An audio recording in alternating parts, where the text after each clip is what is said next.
Let's end today with hardware reviews once again. This time it's the new iPad Air, which everyone agrees has an excellent screen, a screaming fast processor, and since it's compatible with most iPad Pro accessories, lots of folks are like, forget the iPad Pro, this is the iPad to get if you're in the market for a tablet. It is still expensive, some folks said, and it weirdly doesn't have an in-between storage option. The base model has 64 gigabytes of storage, and there's no jump up. If you want more storage, you got to pay $150 more for 256 gigabytes, and at that point, why not just pay $50 more for the 128 gigabyte 11-inch iPad Pro model? But to the comparison shopping between the Air and Pro models, quoting Dieter in The Verge, compared to the iPad Pro, here's what you're missing out on with the iPad Air. A processor optimized for GPU-intensive tasks, Face ID, a ProMotion high refresh rate screen, an ultra-wide camera, a LiDAR scanner, and quad speakers. Of those, the only thing I miss is the high refresh rate screen, but I suspect most people won't be bothered by it at all. The screen still looks great, and animations on iPadOS are smooth even without 120 Hz. The iPad Air has stereo speakers in landscape mode, and they sound good, so the loss of two more isn't huge.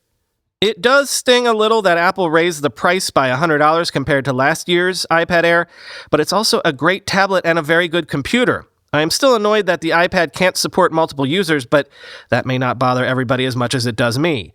I think if you can afford the $599 price, you should definitely get it instead of the basic $329 iPad.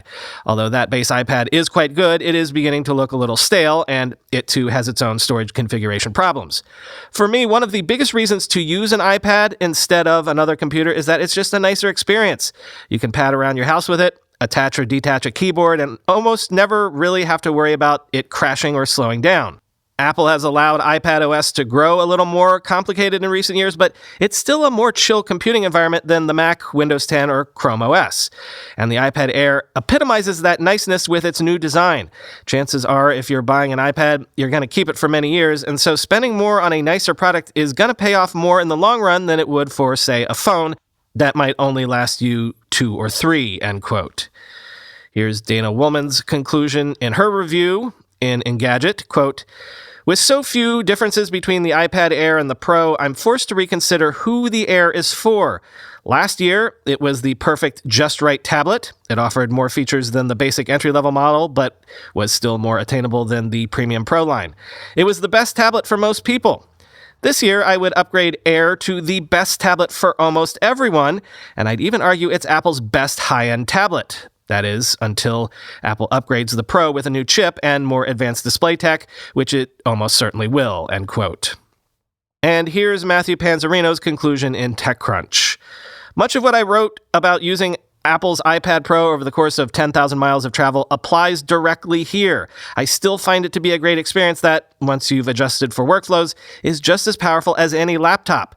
The additional features that have shipped in iOS 14 since that review have only made the iPad a better platform for legitimate work. And now you get the Gen 2 Pencil and the fantastic Magic Keyboard in an iPad outside of the Pro lineup, and it honestly adds a ton of utility.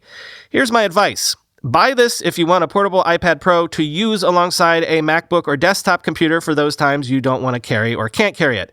If you want an iPad Pro as your only computer, get the big iPad Pro, but probably wait until they update that one in a few months," end quote.